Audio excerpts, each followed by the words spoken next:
Good morning once again everyone.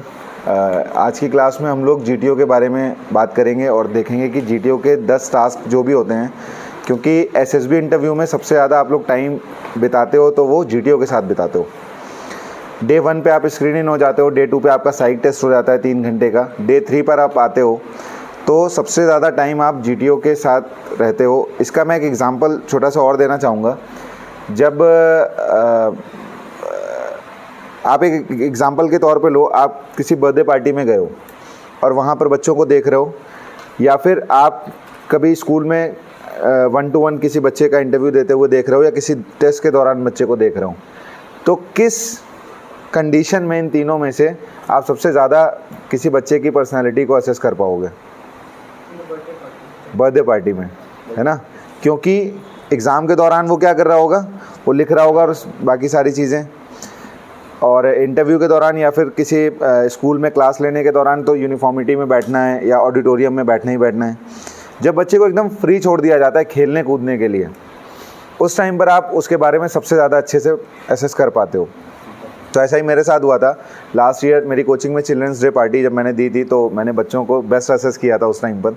जो बच्चे मुझे लगते थे कि अरे ये तो बड़े अच्छे हैं और मासूम और पढ़ने में मतलब अच्छे तरह से इफेक्टिवली मैनर में पढ़ाई करते हैं, तो जब उनके ऊपर टास्क आए डांस प्रिपेयर करना, ये करना, तो वो दूसरों को बुली कर रहे थे, वो दूसरों को काम नहीं करने दे रहे थे। जैसे अगर टैब है एक, या फिर स्पीकर्स मैंने दिए, मैंने एलेक्सा अलग क्लासरूम में दे दी, मैंने स्पीकर अलग क्लासरूम में दे दिया, मैंने एक लैपटॉप अलग क्लासरूम में दे दिया, तो वो क्या थे, वो बुली कर रहे थे एक दूसरे को, नहीं हमारा ही गाना होगा या जिस तरह का भी होगा। तो सबसे ज़्यादा आप किसी को असेस करना चाहोगे तो उसको फ्री छोड़ दो। तो जीटीओ के केस में क्या होता है, जीटीओ के पास आप 2 दिन रहते हो 4-4, 5-5 घंटे के लिए, और वो आपको मैदान में फ्री छोड़ता है ग्रुप में काम करने के लिए, और वो दूर से देखता है आपको बैठ करके। तो आप खुद ही समझ लीजिए कि जीटीओ कितना इंपॉर्टेंट होता है। इंटरव्यू में तो 1 घंटे का टाइम है बस, और साइक में 3 घंटे का। 5 दिन की एसएसबी में 4 घंटे का टाइम तो आपका 2/6, 2/3 असेसमेंट में निकल जाता है।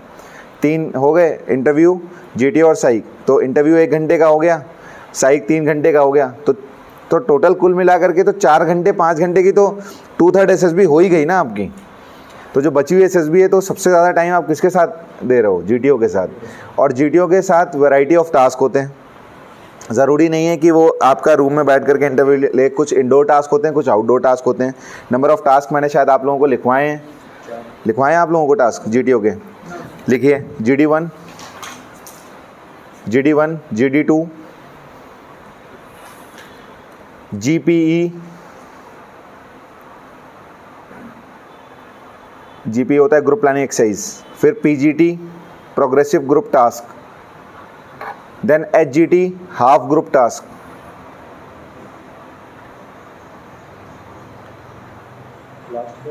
Then group obstacle race, HGT half group task, then group obstacle race,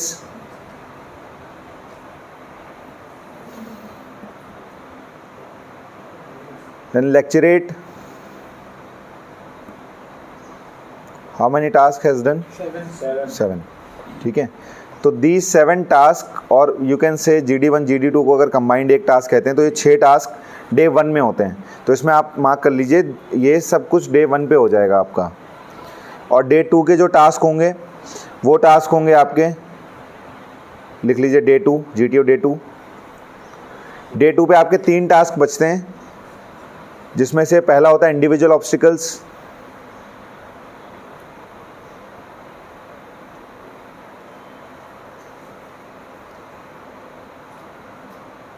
command task and final group task.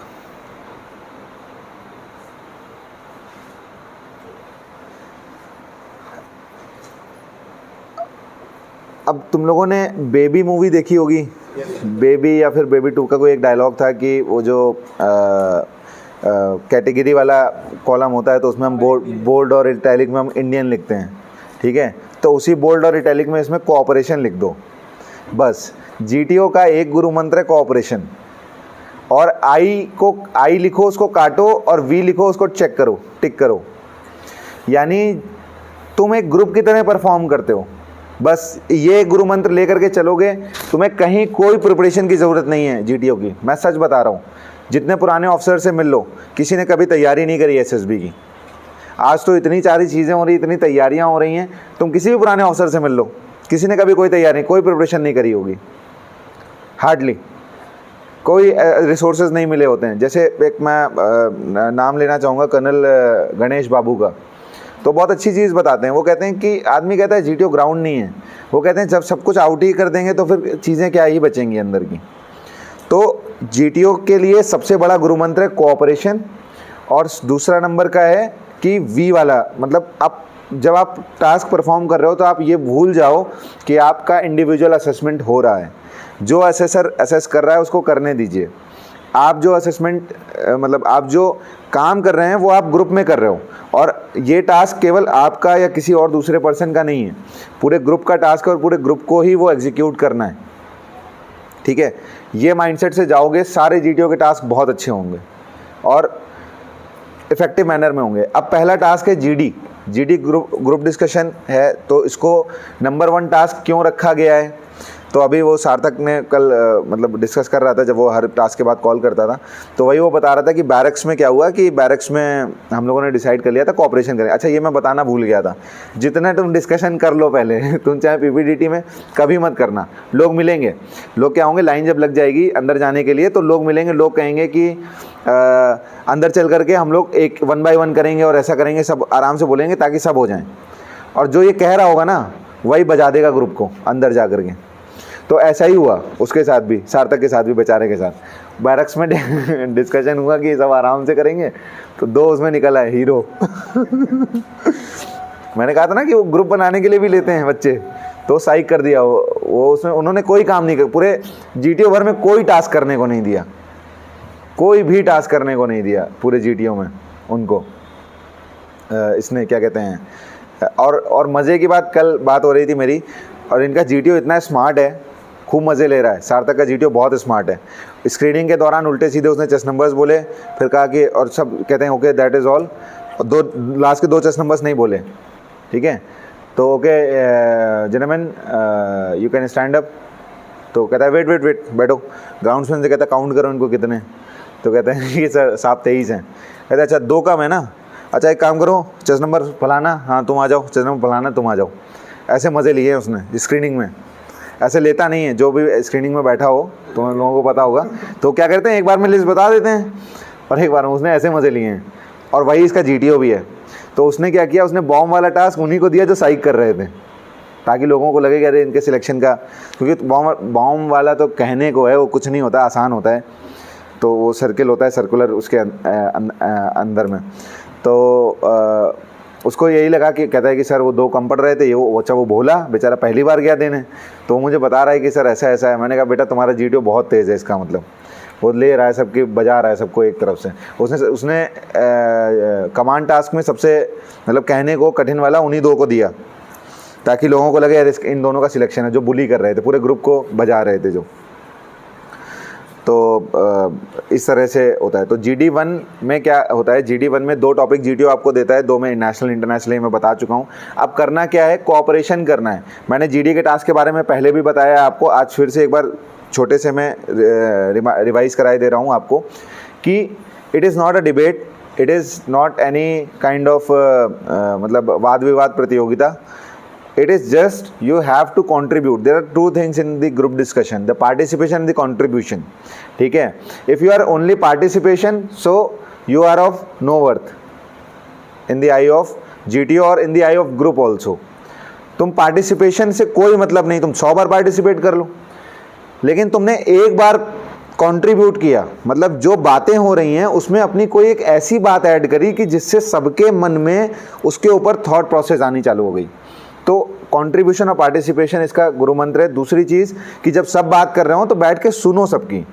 मैं अपने सारे स्टूडेंट्स को बताता हूँ, पेशेंस सबसे ज़्यादा ज़रूरी है आज के टाइम पर, जो सबसे ज़्यादा कम है लोगों के। 20 मिनट का ग्रुप डिस्कशन है, 20 मिनट कभी खाली बैठ करके देखो। एक बार बैठना हो, घड़ी लगाना सामने और केवल 20 मिनट तक घड़ी देखना। जीवन का वो सबसे बड़े 20 मिनट होंगे तुम्हारे, अगर तुम लगातार घड़ी देखोगे 20 मिनट तक। बहुत टाइम है, बहुत। अगर तुम नहीं बोलो सपोज, तुम्हें लग रहा है मैंने बोला नहीं, मैंने पार्टिसिपेट नहीं किया, कोई बात नहीं, 8 लोग हैं ग्रुप में, सब बोल रहे हैं, सब लड़ रहे हैं, झगड़ रहे हैं, बोलने दो, पेशेंस रखो, शांत रहो। जब सब एक एक बार 2-2 बार बोल लेंगे, उसके बाद जब तुम कुछ कहना चाहोगे ना, तो सब शांत भी हो जाएंगे, कहेंगे कि ये इसने अभी तक पार्टिसिपेट नहीं किया, अभी ये बोल रहा है। और क्योंकि पहला टास्क है, अभी तक तुम लोग बैरक्स में रह रहे थे, अंदर रह रहे थे, सब कुछ मतलब इतना फॉर्मल हुए नहीं, तो पहला टास्क है तो तुम्हें बोलने दिया जाएगा। और तुम उस टाइम पर अपनी बात को इतना इफेक्टिवली और इतनी अच्छी बात रखो कि वो ग्रुप का डोमेन ही चेंज हो जाए। डरना नहीं, ना बोलने को मौका मिले तो थोड़ा पेशेंस रखना, 5 मिनट बाद बोल देना, 2 मिनट बाद बोल देना, 3 मिनट बाद बोल देना, ठीक है, 50 सेकेंड्स बाद बोल देना, एक साथ 10 लोग बोलेंगे, या सबसे पहले भी बोल सकते हो। अगर तुम पहले 3 स्पीकर्स में आ सकते हो तो पहले 3 में आ जाओ, क्योंकि स्टार्टिंग इनिशिएटिव जब जैसे वो जीडी शुरू होता है तो सबसे पहले बोलने वाले के पास थॉट्स कम होते हैं, ठीक है। 3 लीड्स देता है जीडीओ, सबसे पहला स्पीकर होता है वो कम थॉट्स के साथ बोलता है, और वो जब बोल रहा होता है, जब 3 लोग बोल लेते हैं उसके बाद ग्रुप को समझ में आता है कि अच्छा ये भी है, ये इसने ये बोला तो इस पर हम क्या सोचें। लेकिन आपको पूरे जीडी भर दिमाग में ये रखना है अपने कि जो जीडी का टॉपिक है वो क्या है। जैसे what are the reasons of poverty in India, तो what are the reasons highlighted होना चाहिए। अब वो वहाँ से एजुकेशन पे चला जाएगा टॉपिक, वहाँ से वुमेन एम्पावरमेंट में चला जाएगा, वहाँ से चाइल्ड डेवलपमेंट पे चला जाएगा, वहाँ से डेमोग्राफी पे चला जाएगा, वहाँ पे डिफरेंट डोमेन्स में चला जाएगा। लेकिन तुम्हारे मन में वो हाईलाइट होना चाहिए रीजंस। जीडी का टॉपिक है, रीजन क्या है, तो तुम कहना we are going apart from the topic, so we are suppose to discuss over the reasons of the poverty in India. ठीक है, बात समझ में आ रही है। तो इस तरह से जीडी को लेकर के आना, और जो रीजंस है केवल रीजंस डिस्कस करना। तुम जितनी बार तुम बोलना तो केवल रीजन की बात करना, रेपो बिल्डिंग नहीं करनी है। जीडी में करनी है लेकिन इतनी नहीं करनी है कि तुम जब रेपो बिल्डिंग पे आए, रेपो बिल्डिंग मतलब पता है आप लोगों को? रेपो बिल्डिंग मतलब होता है जैसे मैं तुमसे बात कर रहा हूँ तो तुम्हारी बातों और हम और तुम 2 लोग बात कर रहे हैं, तो रेपो बिल्डिंग का मीनिंग ये होता है कि हम लोगों को इस तरह से प्रयासरत रहना है कि जब दूसरे की सुन ली तो जो हम अपना थॉट दे रहे हैं वो उसके टेंजेंट होते हुए निकल रहा है, जो उसकी बात है उसको टच करते हुए निकल रहा है। लेकिन मेरा तो था वो रीज़न वाला ही, मैं रीज़न ही बोल रहा हूँ लेकिन तुम्हारी बात को या किसी और की बात को टच करते हुए निकल रहा हूँ। इस तरह से ग्रुप डिस्कशन किया जाता है, ठीक है। बाकी you are free to discuss, you have discussed a lot of things with your friends a lot of times, so you will be aware about what should be discussed over a cup of tea in a cafeteria, in college canteens, etc. how it कल मैं उसको बता रहा था मतलब किस तरह से डिस्कशन किया जाता है। कल मैं सार्थक से बता रहा था, मैंने सार्थक का क्लोजिंग एड्रेस उसको बता दिया। कहता सर यही सब बोला उन्होंने, कहता ये सब तो स्क्रिप्टेड होता है। मैंने जो बताया कहता भाई, मैंने कहा जीटीओ ने बताया होगा तुमको कि उसका एक फ्रेंड है, वो भी आर्मी में जाना चाहता था लेकिन वो नहीं गया, तो वो अभी इस टाइम कॉर्पोरेट में लाखों रुपए कमा रहा है और मैं अभी यहीं पे ही हूँ।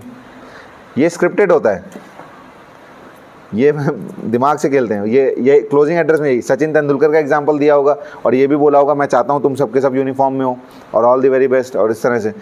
तो हंस रहा था सार्थक बहुत ज़्यादा, कह रहा है अरे सर आप तो क्लोजिंग एड्रेस भी आपने बता दिया। मैंने कहा यही होता है वो सब कुछ। तो दे आर मतलब उनके पास इतना टाइम नहीं है। हम लोग क्या है, अब तुम जाते हो एसएसबी के लिए एक बार, वहाँ बारात रोज आ रही है, उनके लिए कोई नए नहीं हो तुम, तुम्हारे लिए बहुत बड़ी चीज़ के लिए तुम गए हो, तुम्हारे लिए बहुत बड़ा लाइफ लॉन्ग एक्सपीरियंस है कि 5 दिन हम रुके और वो किया। उनके लिए क्या है, उनके लिए तुम नहीं तो कोई और सही, कोई और नहीं तो कोई और सही। तो आगे का मुझे नहीं आता है, विकास सर की वो है। तो उनके लिए तुम उतने इम्पोर्टेंट नहीं हो, तुम एक कैंडिडेट हो बस। और वो सब स्क्रिप्टेड के दौरान चल रहे हैं और वो केवल और केवल इतने स्मार्ट हैं, इतना टाइम है ही नहीं तुम्हारे ऊपर वेस्ट करें। 15 ऑफिसर लाइक क्वालिटीज़ हैं, वो डे 1 से देख रहे हैं किसके अंदर है, जिसके अंदर है उसके ऊपर नज़र है उनकी, उन्हीं को असेस कर लिया, देख लिया, अच्छा उसको चेक भी कर लिया कहाँ कहाँ चेक करनी है। वो डिफरेंट टास्क होते हैं, इतना दिमाग से नहीं चलना है हम लोगों को। डिफरेंट टास्क में वो असेस कर लिया उन्होंने, जीटीओ ने, और आखिरी में वो सब कुछ करके फिर कहते हैं ठीक है कल मिलते हैं हम लोग। उन्होंने पूरे ग्रुप 8 ग्रुप में से मान लो 2 को या 3 को या 4 को, अभी 11 रिकमेंड हुए हैं कल 34 एसएसबी से इलाहाबाद में। सीडीएस एंट्री में 11 रिकमेंडेशन। तो ऐसा नहीं है कि वो बैठे हैं तुम्हें रिजेक्ट करने के लिए, बोलते हैं रिजेक्शन बोर्ड, लेकिन जब क्वालिटी ही नहीं है तो कहाँ से ले लें। रिजेक्शन बोर्ड नहीं है कोई इलाहाबाद या कोई भी, तो 11 रिकमेंडेशन होना बहुत बड़ी बात है अपने आप में। तो ऐसा नहीं है कि नहीं रिकमेंड करते, रिकमेंड करेंगे वो। सेकेंड चीज़ कि GTOs का GD1 GD2 हो जाएगा। GPE के बारे में मैंने पूरी सारी बातें आपको बताई हुई हैं, उसके ऊपर कि ग्रुप प्लानिंग एक्सरसाइज में क्या होना चाहिए, प्रोग्रेसिव। बस एक चीज़ याद रखना, एंड प्रोग्रेसिव होना चाहिए हर एक टास्क का। देखो मैं हाईलाइटेड चीज़ें बता रहा हूँ जो याद रखने वाली, बाकी मैंने सारी चीज़ें ग्रुप प्लानिंग एक्सरसाइज की आपको बताई हुई हैं, लेकिन एंड प्रोग्रेसिव रखना है इसका। उसके बाद PGT पे आते हैं, प्रोग्रेसिव ग्रुप टास्क। जितने के आगे T लगा हुआ है उनको ज़रा मार्क करो। एक PGT होगा, एक HGT होगा, एक FGT होगा, एक CT होगा। ये 4 टास्क हैं जिनके एंड में T लगा हुआ है। Command task, final group task, progressive group task और हाफ ग्रुप टास्क। ठीक है, अब इन चारों टास्क के लिए 3 रूल्स लिखो। लिखो, हेडिंग डालो कलर रूल। ये मैं बता रहा हूँ केवल इसके लिए, वरना अभी मैं पूरा लॉजिक बताऊंगा इन चारों का। Colour rule, red is out of bound, bound बोलते हैं, बॉन्ड बोलते हैं, आउट ऑफ बाउंड।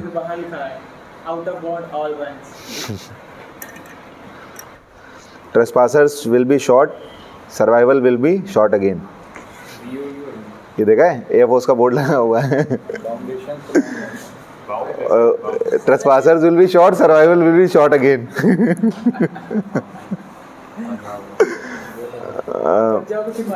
हाँ, मतलब गोली लगने के बाद भी अगर जिंदा हो तो फिर से गोली मारी जाएगी। तो आउट ऑफ बाउंड